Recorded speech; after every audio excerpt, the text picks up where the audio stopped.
This is Jeff Rains coming again with Foundation of Civilization and Our Changing World. It is that time of week again where I run down the world's most important stories, or the stories that I find are the most important. I hope that you guys are doing well, and I look forward to talking to you over the next little bit, and hopefully I can get through this in not too much a time, too bad a time. Again, this week I've watched several news stories that were misrepresented, horribly misrepresented, in the legacy media, and I will probably address some of those in the near future. I am trying to give you good information, and I am not trying to promote propaganda. And if you want to be comforted and just be supported in your biases, then, well, this is probably not the place for you. If you want to try to get a clearer insight of what's going on around the world, well, hang on, and I will give you the best information that I have available. It is the 8th of November, and like I said, we've got tons of things. We've had tons of things going on throughout the world this week. Before I get into the news, I want to let you know that I have something for you, and hopefully it'll help me fund this addiction of mine of bringing you the news. Years ago, I wrote a book called A Twisted Trade. I've now gotten it turned into an audiobook. I want to thank my narrator, Jerome Ferguson. I think he did a great job, and I'll give you a description at the end of this video so you can find out more about it, and I'll provide a link if you're interested in purchasing it. The world runs on energy, and that's where I start. So West Texas Intermediate crude ended the week at $59.75 a barrel. Brent ended the week at $63.63 a barrel. And the OPEC baskets ended the week at $65.51 a barrel. A measure of how well our currencies are doing comes in the way of the precious metals. And gold this week ended still hanging on just above $4,000 an ounce at $4,001.21. Silver is maintaining a much higher level than it has in the past few months, and it held at $48.30. The Baltic Exchange Dry Goods Index, which is a measure of how well traders feel about paying for shipping, ended the week kind of in the range that it's been in for the past few months at $2,104. And a measure of how well the traders or investors are feeling about the governments being able to pay their bills or paying their bonds is measured in the 10-year notes, Treasury notes. They're measured in a number of the ways, but the 10-year is kind of the benchmark that we look at. And for the United States, the bond yields were at 4.104%. The UK bond yields are at 4.4695%. The Japanese bond yields are at 1.6794%. And I think I have to note that the Japanese bond yields are artificially kept low. That's by their government so that,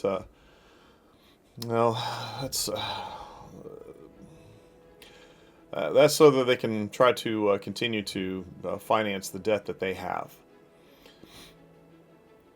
Military and naval deployments. The United States continues to have a huge presence in the Caribbean. Over the United States, ISR flights, intelligence, surveillance, and reconnaissance flights continue as they have before. A lot of them along the Caribbean coast, and some a lot along the southern border with Mexico, plus various other places along the world. As far as the naval deployments go, 287 ships in the Navy, 97 are deployed, 66 are underway. What I have noted, changes this week I should say that I've noted. USS George Washington departed Yokosuka, Japan. The Nimitz continues to sail in the South China Sea, even after losing a couple of aircraft last week. The Theodore Roosevelt departed San Diego. The Tripoli returned to Sasebo, Japan. The USS Boxer is conducting routine operations off of California. The Iwo Jima, the Fort Lauderdale, and San Antonio are part of that group that are sailing in the Caribbean, the U.S. forces there. Now, the Gerald R. Ford is... The last report I had was that it was sailing in the Mediterranean, but that was a few days ago. And we knew it had orders to head to the Caribbean. So more than likely it's in the Atlantic. It may already be in the Caribbean, or maybe halfway there, or somewhere. Anyway, that's what's happening. And that's what I've been concerned about, and it is likely the last piece of the puzzle before the United States starts operations against Venezuela. I will note that Venezuela's military is not, they're probably better than Afghanistan's military, but they're not nearly as good as Iraq's military. So, and in the meantime, I've also seen quite a few shipments from Russia and China going into Venezuela to try to prop up the military, the Venezuelan military. I'm not sure how much I expect that to help or to thwart the U.S. efforts. Iran used the Eastern Russian and Chinese missile defense systems, and Israel can just ran rampant all over the Iranian airspace.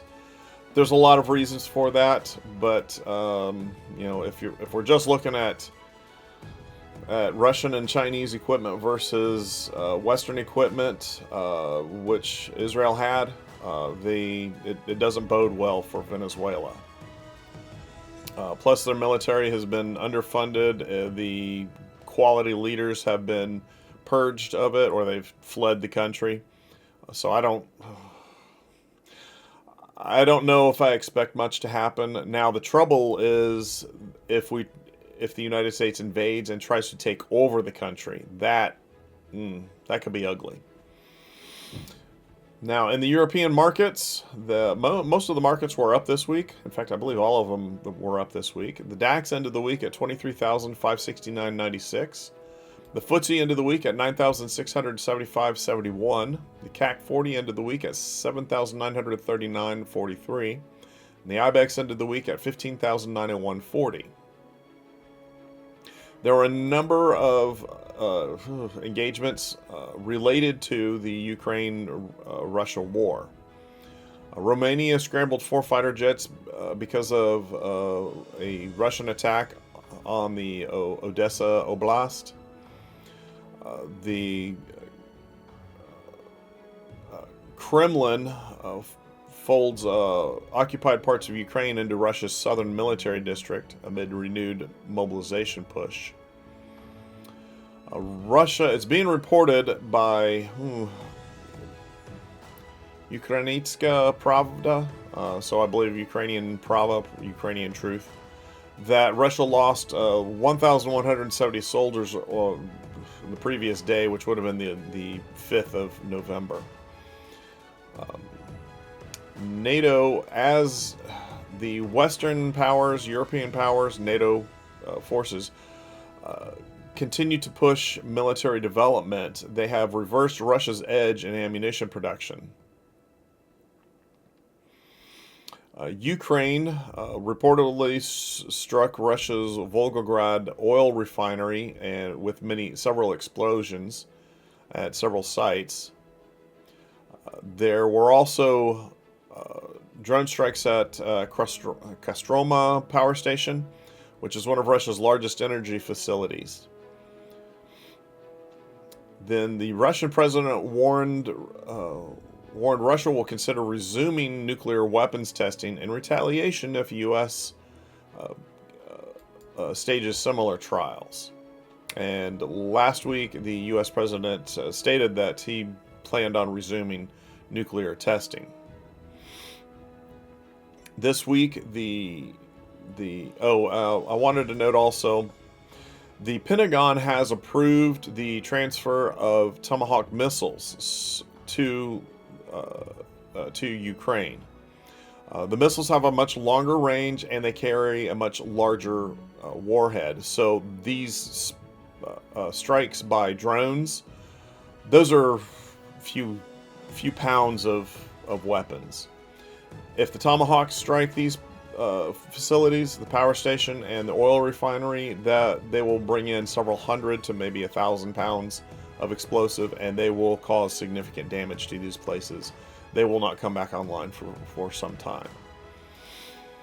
So that is one of the dangers. Plus, the Tomahawk missile is capable of carrying nuclear weapons, and Russia has their own version they've threatened to send to Venezuela. In fact, there could be some there now. Who knows for certain? But these are the times that we live in. The Russia and this week unveiled a new submarine. It has, oh gosh, it's got a number of capabilities to it. The defense minister, Russia's defense minister, Andrei Belousov,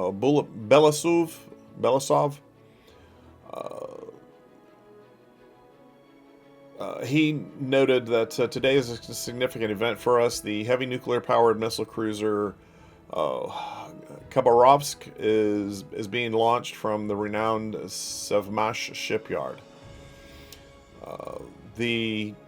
The defense minister confirmed on Telegram that the new submarine will carry robotic weapons systems for various purposes. The Poseidon is a post-doomsday weapon unlike any ever seen in previous arms races. Formed like a giant torpedo, the weapon is nuclear-powered, nuclear-armed, and can allegedly travel down deep with intercontinental range. The submarine carries a new torpedo, which is called the Poseidon. And they have successfully tested this weapon system. It's actually pretty scary for me. Like you said, it was a nuclear-powered and a nuclear-armed torpedo. The Russian president said a successful test of Poseidon, including a start of the reactor, was done. Tests likely took place in the Kara Sea east of Novaya Zemlya archipelago in the Arctic. The submarine, it was noted, has a new propeller, or an area in the propeller, and photos released of the ceremony show that it's covered up. The stern section of the hull looks similar to the Borai A-class ballistic missile submarines that have been rolled out from the same shipyard. It's a pump jet system with what seems to be a ducted propeller, which was partly covered. Each of these submarines carry 6 Poseidon weapons. It is likely that one will sail with the Northern Fleet, the other with the Pacific Fleet, although that it's not officially confirmed.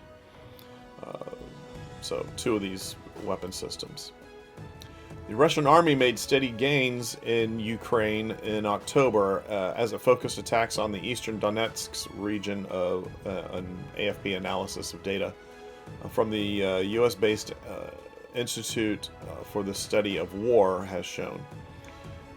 The areas experienced intense fighting, and the ISW data draws on critical threats project indicates that Russian forces captured 461 square kilometers in October.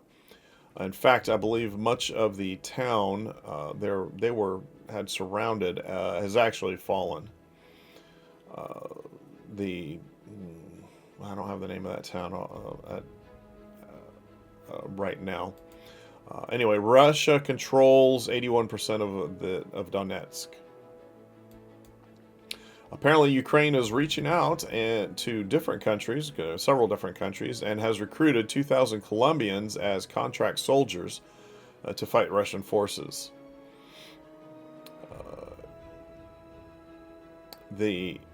In contrast, Russia has been recruiting Cubans. Several thousand foreigners are serving in Ukraine's armed forces, with South Americans forming entire companies within brigades, according to the Ukrainian military officials. In the UK, a man has been charged with 10 counts of attempted murder following a mass stabbing on a train. This is one of those stories that was very misleading.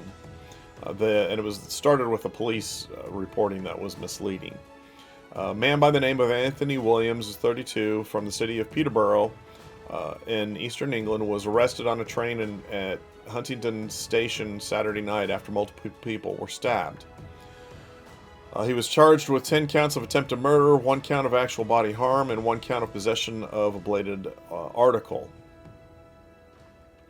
Now, here's where the misleading presentation by the police comes in. Mr. Williams was. The police initially said that he and someone else had gotten into a dispute, which was what provoked the attack. However, like I noted, 10 people were injured. And Mr. Williams is also the same person identified by police previously, and was suspected of being involved in several other stabbing attacks or threats. So, the idea that this was just 2 people getting into an argument is absurd. And it's actually a huge insult to people's intelligence to continue to suggest that these are just random attacks. They're not. There's some crazy people out there, and I wish they would get. I wish they'd have more respect for people's intelligence. This week, Aston Villa was playing a game from a soccer match, football match, if you're in England or the UK or Europe at all. They were playing a team from Israel, Tel Aviv, and there were violence broke out. I believe it was 700 police clashed with protesters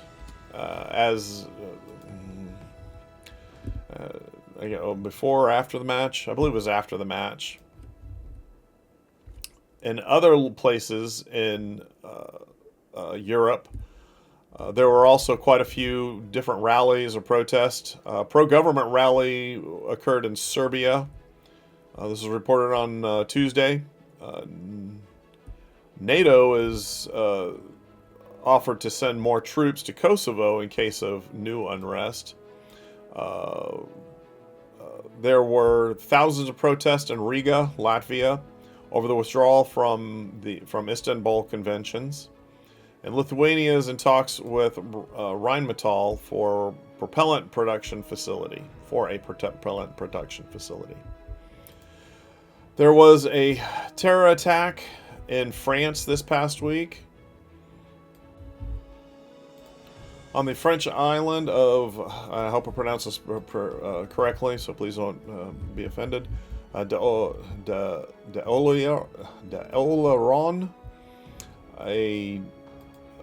a driver rammed into a crowd and injured 10 people. He was a local man, allegedly rammed a car into people on the French island. Like I said, 10 people ended up being injured. In Asia, the markets this week also up. The Nikkei ended the week at 50,120.21. The SSE index ended the week at 3,999.37. The Hang Seng index ended the week at 26,232.33. The BSE Sensex ended the week at 83,250.89. And the Nifty 50 ended the week at 25,509.75. There was a dispute between China and a chip maker in the Netherlands.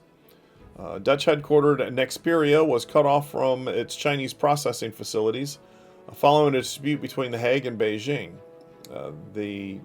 This threatened to throw Europe's automotive industry into disarray. 70% of the company's chips, which are vital for car manufacturing, are processed and tested in China. This week, the European Commission said that it had reached an agreement with China's Commerce Ministry to restart the flow of semiconductors that had been disrupted by a crisis surrounding the company, Nexperia, the company. That covers that. Taiwan's deputy leader has urged the European Union to boost security and trade ties with the self-governing island and support its democracy. This as China continues to ramp up rhetoric and threats, conduct operations off of Taiwan's coast. CIO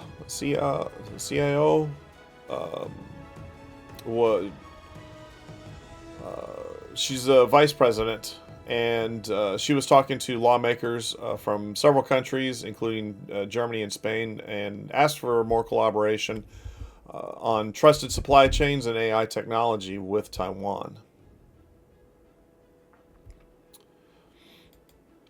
China's economy took a big hit this past week, and its export contracted in October, hit by a 25% drop in shipments to the United States, the government said Friday. Persistent trade tensions with Washington may get a respite in the final quarter of the year, as the Chinese and the U.S. president agreed last week to de-escalating the trade war between the two economies.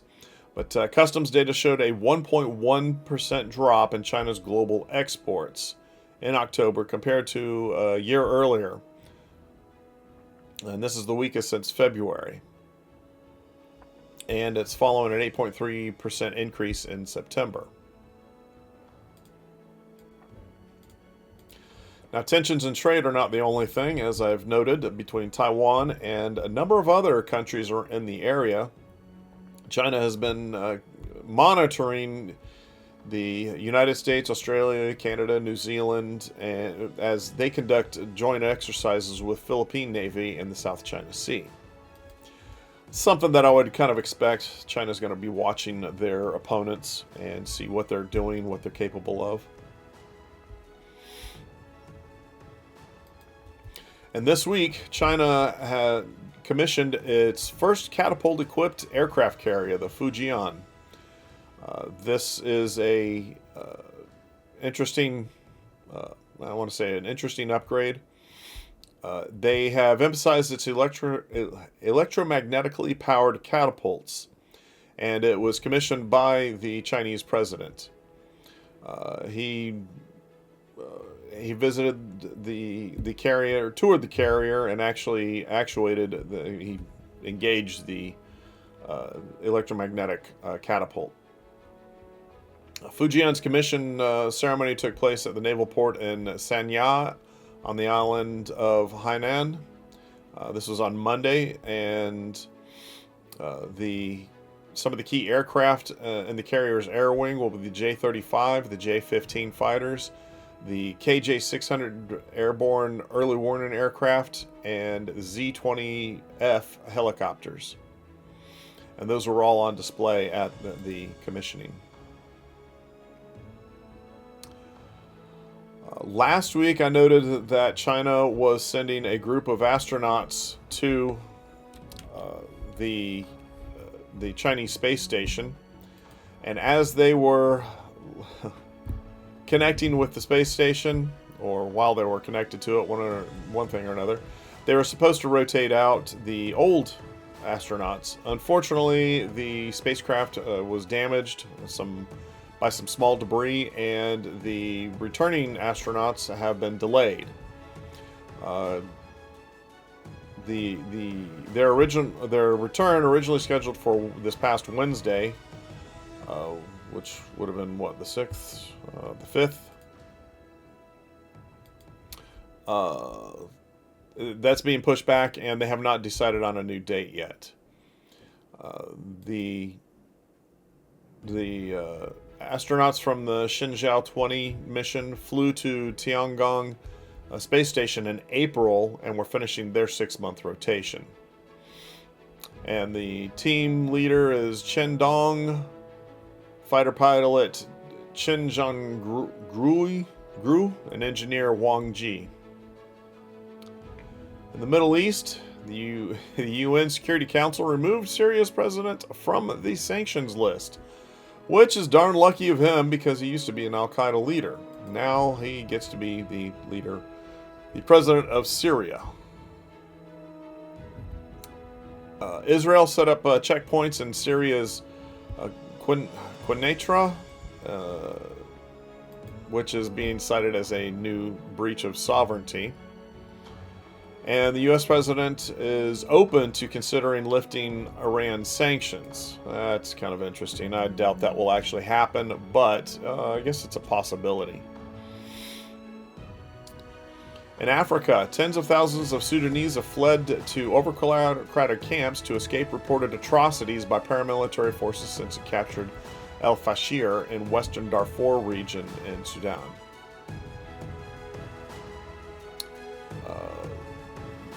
UN group and human rights chief warned that many others are still trapped. Let's see. October 26, more than 16,200 people have fled the camps in Tawila, and the International Organization for Migration estimates that around 82,000 people had fled the city surrounding the areas as of November 4th.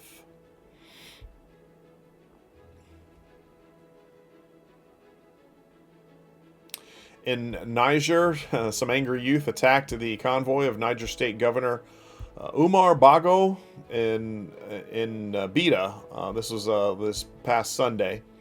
They destroyed several vehicles and injured the Federal Character Commission representing Niger State Jibrin. This is after a failed cash handout scheme. According to some witnesses, the governor promised that everyone would receive money, but only a few got anything. That's when the youth started shouting and attacking. The U.S. president is also doesn't have enough to worry about in Ukraine, China, Russia, and Venezuela, which I want to make sure that you guys understand all of those conflicts are related to each other. But he has also taken note and is getting concerned about the activities going on in Niger. And I have noted that also in the past, that a number of Christians are being attacked and killed, a potential genocide in Nigeria. The U.S. President has ordered military to prepare for action in Nigeria to tackle Islamist militant groups, accusing the government of failing to protect these Christians. Now, the Nigerian government has pushed back and said the president should be talking to them to work with them. And the trouble for Nigeria is that to conduct operations in Nigeria is that about half the country are Christian and the other half of the country are Muslim. So are they going to... Is he planning on splitting the country? I'm not sure. In Mali, armed groups of Jamaat Nusrat ul-Islam wa al-Muslimin, JNIM, have blocked key routes used by fuel tankers, disrupting supply lines to the capital, Bamako, and other regions across Mali. The Al-Qaeda-linked jihadist group is gradually converging on Mali's capital, with increasing attacks in recent weeks.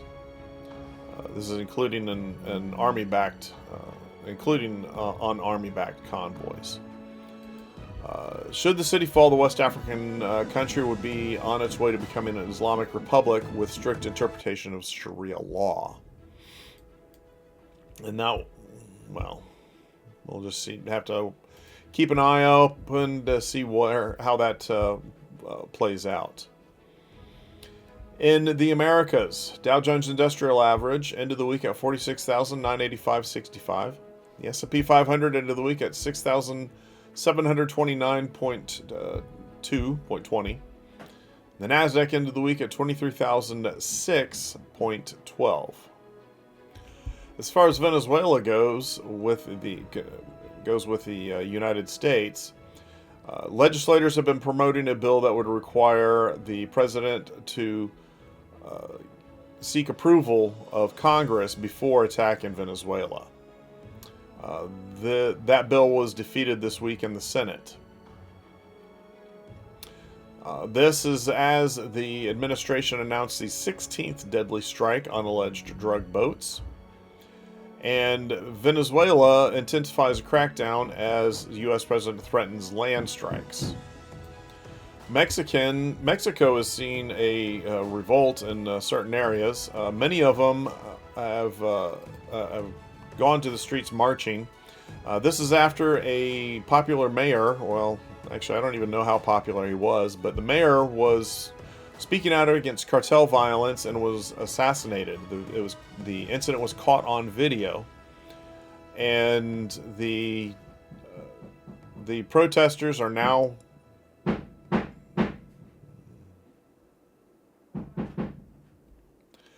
have now taken over control of the local province's buildings.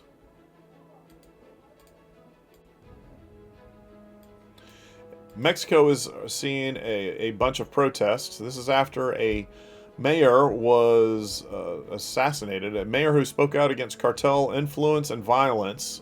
And the incident was, his name is Carlos Manzo, who was killed, and the incident was caught on video.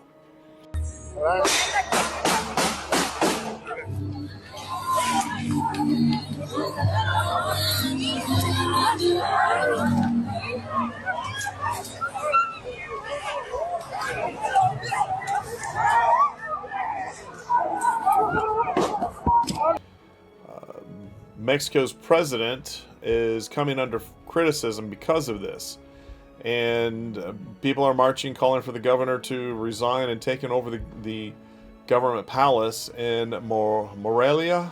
Oh, sí, yes, Morelia. Dígale cuántos hay.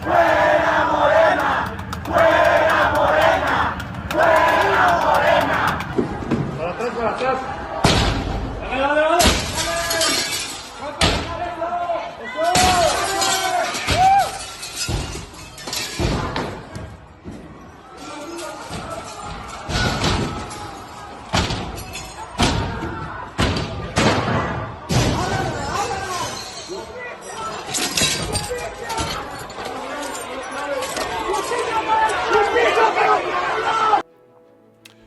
So as of Wednesday, the marches continued, and now the wife of the assassinated mayor is taken over his position despite health threats after the brazen murder. The Mexican president has promised to step up the fight against the cartels after the murder, after his murder. The trouble is that she is in a very difficult position because she says too much, and the narco-terrorists have plenty of pull. They'll just assassinate the Mexican president. On Monday, 13 suspected cartel members died in a shootout with authorities in the troubled state of Mexican state of Sinaloa.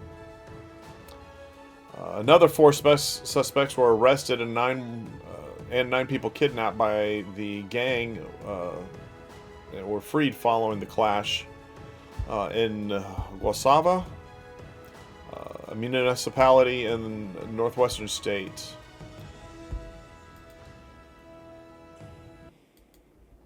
The U.S. administration has begun detailing planning for a new mission to send American troops and intelligence officers into Mexico to target drug cartels. This is according to 2 U.S. officials and 2 former senior U.S. officials familiar with the effort. The earlier stages of training for the potential mission, which would include ground operations inside Mexico, has already begun. But a deployment to Mexico is not imminent, according to the U.S. officials. This would be a severe very serious escalation. The U.S. troops, many of whom would be from Joint Special Operations Command, would operate under the authority of the U.S. intelligence community known as Title 50 status. Now, to be clear, I'm sure that there are plenty of operations already going on. The CIA is in touch with all kinds of people, but we'll see if anything comes of this new effort. Earlier this year, on April 24th, the USDA, United States Department of Agriculture, issued new guidance to all state agencies directing them to ensure that illegal immigrants do not receive federal benefits. This past week, the USDA secretary, noted that they had received information from 29 states, most of them Republican-led. They had found 700,000 people who were ineligible to receive benefits. Now, there's a number of ways that they were ineligible to receive benefits. Some of them were receiving benefits in 2 states, claiming 2 residences. Some of them were claiming 2 residences in the same state. Some of them were receiving money. These are all U.S. citizens that were doing this. But a significant portion of them were illegal immigrants that had been receiving benefits that they're not allowed to receive. It was noted of the thousands of households headed by illegal immigrants, it's estimated that 59% use one or more welfare programs: cash, food assistance, Medicaid, or housing. Illegal immigrant households have especially high use of food programs. At about 48% of them, somebody in the family is enrolled in one of these programs: SNAP, WIC, or school lunch breakfast. In particular, some analysis found that 17% of illegal immigrant households use SNAP. And SNAP is the Supplemental Nutrition Program.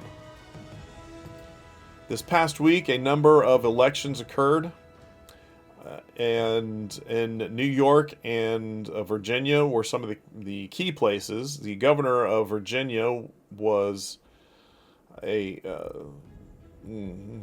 was a contentious election. Now, the new mayor of New York City is a very different kind of character.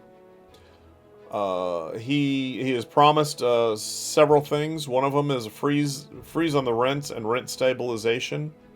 He wanted to create a Department of Community Safety, and he wanted to make child care free, raise the minimum wage to $30 an hour by 2030, make all the city buses free, and create city-owned grocery stores. I think I need to do a separate video on this, and I probably will. Most all of these are not going to work out very well. I can already guarantee it. Anytime the government gets involved in something, something goes wrong. Back in the 60s and 70s, the rent freezes caused the apartment owners they recognized they couldn't make any money, so they just burned down their buildings, and then you lost that facility. If it's taken over by the government, well, they often mismanage stuff. Create a Department of Community Safety. Not sure exactly what that means, but I know that he has stated in the past he plans to eliminate the police department, or reduce the police force. He plans on releasing criminals, which, I mean, New York has plenty of criminals as it is. In fact, one of his opponents was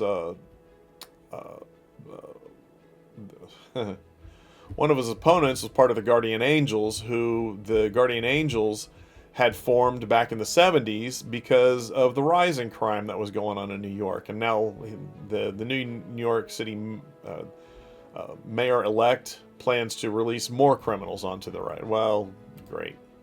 Now, there's been a lot of analysis of this, and it says they look at it as a crackback against the current administration, current U.S. administration.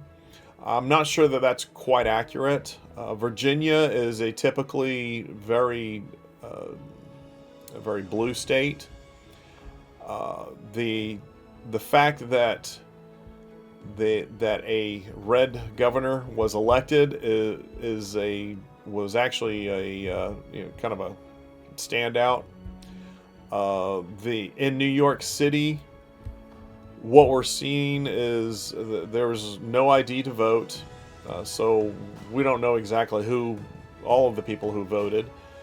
50% of the city are immigrants. 1 out of 5 do not speak English, and they have very limited history of free speech.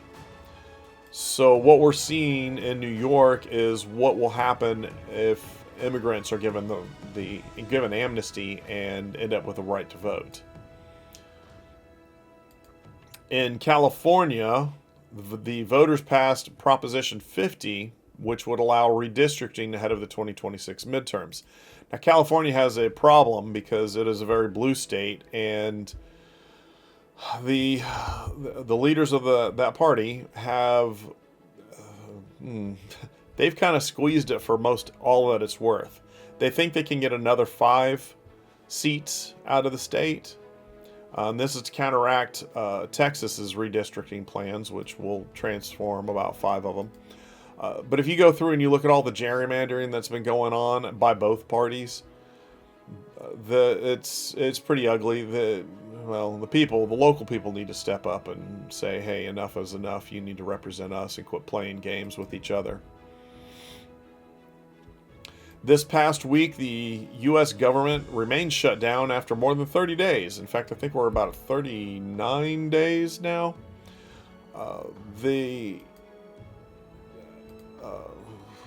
So far, I've heard a lot of complaints, but I haven't seen a lot of problems for me. The air traffic controllers, I'm certain, are having a lot of struggles. They received partial paychecks earlier this week, and then earlier this month, but now they have actually missed a paycheck. In response, the air traffic controllers plan on cutting, or transportation department plans on cutting 10% of flights, and this is to accommodate the number of air traffic controllers that are calling out sick, having to find new ways to cover bills. And in the midst of all of this, we also this past week had a UPS aircraft crash in Louisville. Now, I've also seen some people trying to attribute this to ATC. It had nothing to do with the air traffic control situation. The left engine was on fire when the aircraft was taken off. In fact, I heard that the engine had actually fallen off. So this was a maintenance issue. U.S. labor market was bad, and it's getting worse. Most people don't recognize it because many of the numbers that we were receiving over the past few years have been fake. The government statisticians are furloughed, and so we're not getting government reports. The ADP is a private sector that they calculate jobs. They estimated that only 42,000 private sector jobs were created. Oh, and I will note that over the past several years, many of the jobs that were created were government jobs. Other sources are reporting that 153,000 jobs were cut. Some of this is due to cost cutting, some of it due to AI replacing workers. Now, I want to use that to lead into some comments on the Fed. Looks like the Fed is planning on injecting $29.4 billion into the banking system. And this is, well, that takes a lot more effort to cover it. They're looking to prop up the banks again. Now, there is a huge connection between the Federal Reserve base interest rate and jobs. By some measure, as many as 1 million jobs are created with every quarter rate cut. I noted as I looked over the rates from 2010 to 2015, the rate was nearly zero. And then in August 2023, the Fed raised the rate to over 5%, where it remains today. Currently, the Fed keeps the rate, wanted to keep the rate at about 3.25% to 4%. Like I noted, 2010 to 2015, it was nearly zero. If the Fed wants to help create jobs, one of the most important things it could do is reduce rates. This past week, and this is a sign of how bad things are getting, we noted that the first-time homeownership rate has risen to the highest level ever. Currently, it's first-time homeowners are over 40 years old. This past week, we also learned that our intel community was lying to us the whole time, and they were passing those lies along to the legacy media, who were uninterested in finding out the truth. This in particular about COVID-19. They knew that the virus had originated from the Wuhan lab, which is a bioweapons lab that works for the People's Liberation Army of China. We have found that there was Army money, USAID money, that was laundered through businesses and sent to the lab.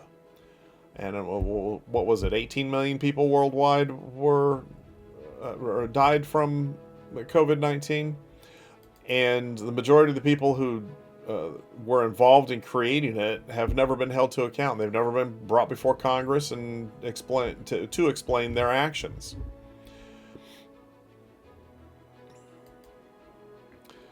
Now, we find this revelation out, and we also find out that there were 3 more Chinese scientists caught sneaking more bioweapons into the USA. I understand this time we caught them as they were trying to leave. Previously, there was a couple that were caught, and there was a single student at Michigan that was caught. I also remember a couple years ago there was a bioweapons lab in California that was uncovered. That bioweapons lab wasn't caught by the CIA or by the FBI. No, it was caught by a code enforcement agent from the county. This past week, the opponents of the U.S. president were dealt a huge blow. The Circuit Court of Appeals issued a stunning decision this past Thursday, vacating a lower court's ruling that denied the president's effort to remove the New York criminal case against him from state court to federal court. And this is the case that was brought against the president, alleging that he had orchestrated an illegal scheme to influence the 2016 presidential election by directing his personal lawyer to pay $130,000 to an adult film star, the film star alleged that they had a sexual encounter. Now, interestingly enough, the judge's daughter was campaigning. Not campaigning. She was raising funds for a political party, and off of this this prosecution. Clearly a violation of law, and New York should have held them accountable. But I'm certain that all of this is just theater anyway. So we get to sit here and watch it bounce back and forth. And this week, I've gone very long, unfortunately. But those are some of the things that I have seen that have been impacting our world and our nations, our communities. So I am going to call it a week, and I hope that you guys are doing well. I will actually go through, give you a rundown on or a brief description of my audiobook here in just a second. But I hope that you're all doing well, and I look forward to talking to you all again in the near future. Much love, and please be safe, be careful, hug your families, all that stuff, and we'll see you again soon. Thanks. Bye. The book's name is A Twisted Trade. The small kingdom of Comenda has ventured into the slave trade. The king looks to his most trusted advisor, Chimzei, to manage the rival tribesmen captured from the local countryside. As an entrepreneurial man, the king sees the wealth of his European contacts and realizes the potential of the trade. He seeks to increase his wealth and expand his kingdom. Charging Chimzei with a mission, he dutifully follows the slave trade to the New World. What he finds makes him doubt his mission. The deeper he goes, the clearer the picture becomes. Cloaked in secrets, the reality of slavery is a legacy of violence, terror, and families torn apart. Can Chimzei resist the lure of money and power to stand up to for the people? Can he convince others to give up the trade? What would you risk to be on the right side of history?